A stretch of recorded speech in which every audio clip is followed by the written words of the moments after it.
हाँ, तो बालक और बालिकाएं, आज का जो चैप्टर है अपना है वो क्लोटिंग फैक्टर। क्लोटिंग फैक्टर कौन कौन से होते हैं, ये सारी बातें अपन करेंगे। टोटल कितने होते हैं और कौन किसकी वजह से क्या हो जाता है। तो मैं आपको एक बात बता दूं कि आप जो भी इस सृष्टि पे जो प्राणी है, सभी मनुष्य के रक्त में क्या पाया जाता है, क्लोटिंग फैक्टर पाए जाते हैं। जरूरी नहीं है कि सर टाइप्स के पे बदल जाते हैं क्या, टाइप ए हो चाहे बी हो, ए बी हो चाहे ओ, कैसा भी ब्लड ग्रुप हो, सभी के अंदर क्लोटिंग फैक्टर होते हैं। वो क्या होते हैं, सिमिलर होते हैं। रहा है ना। अभी अगर अपन बात करते हैं कि सर क्लोटिंग फैक्टर टोटल हमारे ब्लड के अंदर कितने होते हैं, तो कितने होते हैं, 13 होते हैं। अब इनको लिखने का जो ऑर्डर है वो कैसे लिखते हैं, रोमन नंबर के अंदर लिखा जाता है। और इनका सिंथेसिस जो है, इनका निर्माण जो है, इनका संश्लेषण जो है हमारे लीवर के अंदर होता है। और लीवर के अंदर होता है तो कौन करवाता है, तो ये क्वेश्चन खड़ा होता है कि क्लोटिंग फैक्टर का सिंथेसिस किस विटामिन की कमी से होता है या किसकी वजह से होता है, अधिकता, कमी, ये सारा इसी पे डिपेंड करता है क्लोटिंग फैक्टर का। तो क्लोटिंग फैक्टर का निर्माण जो होता है किसकी वजह से होता है, विटामिन के की। और कहाँ निर्माण होता है, ये क्वेश्चन भी है, तो लीवर में। कितने होते हैं, ये भी क्वेश्चन है सर। रहा है।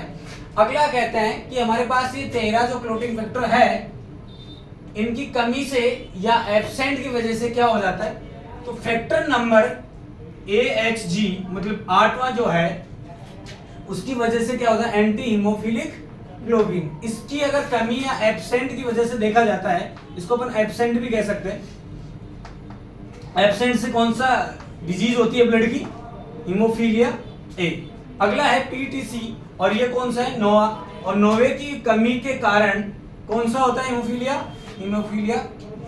मैं आपको एक बात बताऊं, जितने भी फैक्टर है उनके एब्सेंट या फिर कमी से अगर डिजीज होती है, सिर्फ और सिर्फ किसकी होती है, वो ब्लड डिजीज बोलते हैं उनको। अगर अपन अगला कर रहे हैं 11 नंबर के, अगर अपन बात करते हैं PTA, और इसकी कमी से कौन सा होता है, हीमोफीलिया C होता है। रहा है ना। सर हमारे को ये बताओ, इनको याद करने की कोई ट्रिक वगैरह है, तो देखो फिब्रिनोजन, प्रोथ्रोम्बिन, थ्रोम्बोप्लास्टिन, कैल्शियम, एसिलिन, रिमोड। इसको देखो, इसको जो अपन कहते हैं, इसका वर्तमान में ये माने नहीं है, वर्तमान में माने नहीं। रहा है। इनको याद करने की ट्रिक है, फिफ्थ के पापा, क्रिस, स्टुअर्ट, पता, हैंगमैन, लकी। रहा है। देखो फिफ्थ, फिब्रिनोजन। अगला है P फॉर प्रोथ्रोम्बिन, T का मतलब क्या है, थ्रोम्बोप्लास्टिन, K का मतलब कैल्शियम, PA का मतलब क्या है रे, प्रो एसिलिन, लेबाइल फैक्टर भी बोलते हैं इसको। अगला है क्रिस, और क्रिस का मतलब अपन ने क्या ले लिया यहाँ पे, देखो यहां से पापा, यहां से PA, ये वाला जो है 5, 6, 7 और 8, ये टोटल यहाँ पे ऐड हो रहा। अगला है क्रिस, ये स्क्वायर्ड फैक्टर, ये रहा। पता का मतलब क्या है, प्लाज्मा थ्रोम्बो, देखो PT, पता शॉर्ट में बोलते हैं। और इसकी कमी से कौन सा रोग होता है, हीमोफीलिया C। हैंगमैन फैक्टर की वजह से अपन बोल दिया हैंगमैन। और फिब्रिन को अपन क्या बोलते हैं, लकी फैक्टर के नाम से भी जाना जाता है। रहा है ना। अब देखो इनके अलावा जो पूछा जाता है, इनको ऑर्डर से याद करना ही पड़ेगा आपको।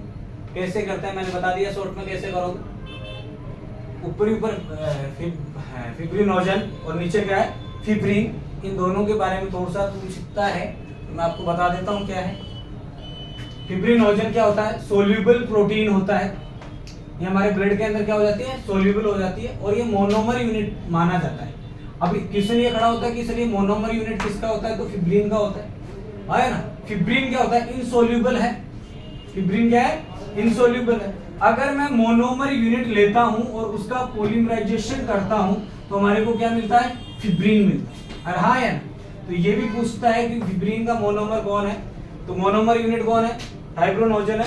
और इस मोनोमर को अपन पॉलीमराइजेशन करते हैं तो अपने पास क्या बनता है, फिब्रिन बनता है। रहा है ना।